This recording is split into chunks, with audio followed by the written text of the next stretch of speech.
नाम सुधांशु प्रधान। श्रीमद्भगवद् ओम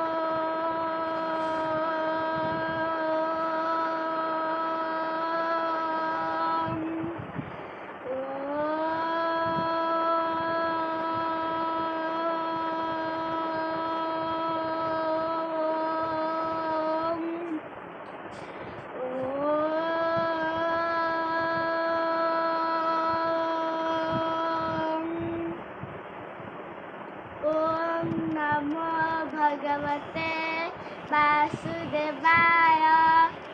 सामवेद स्पष्ट स्वरे तथा सुस्पष्ट उच्चारण भद्रां कर्णेभिः शृणुयामदेवाः। भद्रं पक्षवाक्शभिर्यजत्राः। स्थिरैरङ्गैः सुष्ठुवंशस्तनुविद्यासेमहि। देवहितं यदायुः देवहितं यदायुः देवहितं यदायुः।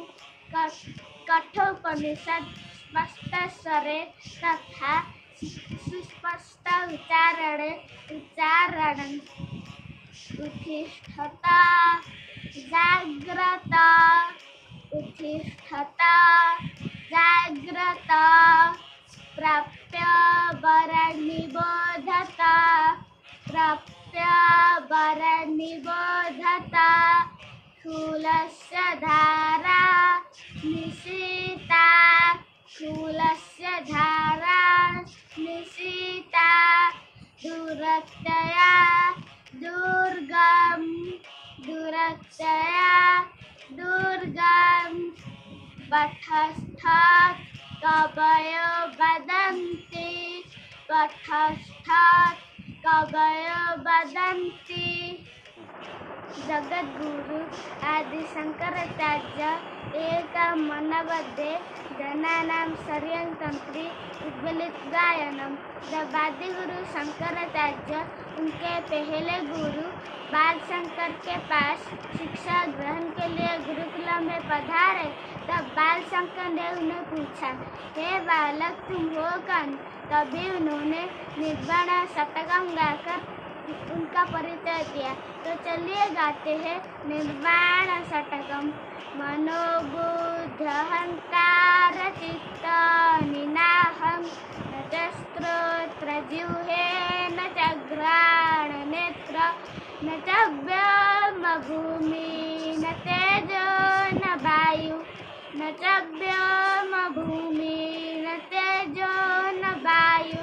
चिदानंद रूप शिवोहं शिवोहं चिदानंद रूप शिवोहं शिवोहं चिदानंद रूप शिवोहं शिवोहं। न च प्राण संजो न वै पंचपायु न वा सप्तधातु न वा पंचकोश न वा पाणिपादौ न चोपस्थपायु न वा पाणिपादौ न चोपस्थपायु।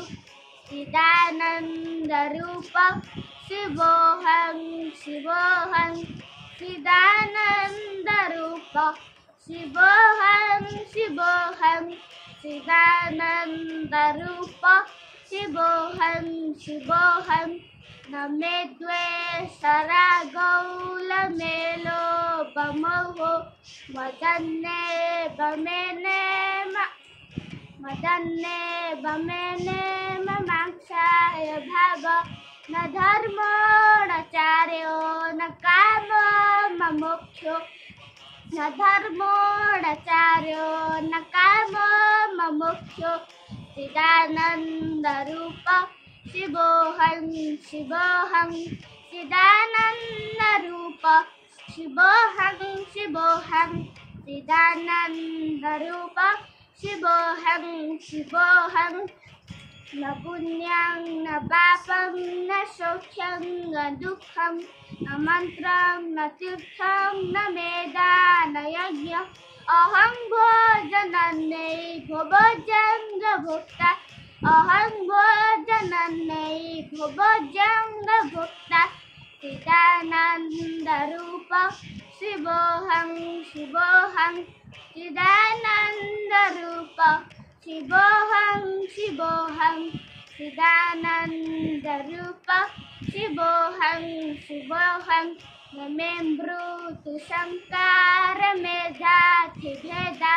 इतने ममेने ममाक्षाय धर्म न बन्धु न मित्रं गुरुन्नैव शिक्ष्य न बन्धु न मित्रं गुरुन्नैव शिक्ष्य चिदानन्दरूप शिवोऽहं शिवोऽहं चिदानन्दरूप शिवोऽहं शिवोऽहं चिदानन्दरूप शिवोऽहं शिवोऽहम् अहं निर्विकल्पो निराकाररूप विभुव्यापि सर्वत्र सर्वेन्द्रियाणां न वा पञ्चनन्यै न मुक्ति न धीर्ति न वा पञ्चनन्यै न मुक्ति न धीर्ति चिदानन्दरूप शिवोऽहं शिवोऽहं चिदानन्दरूप शिवोऽहं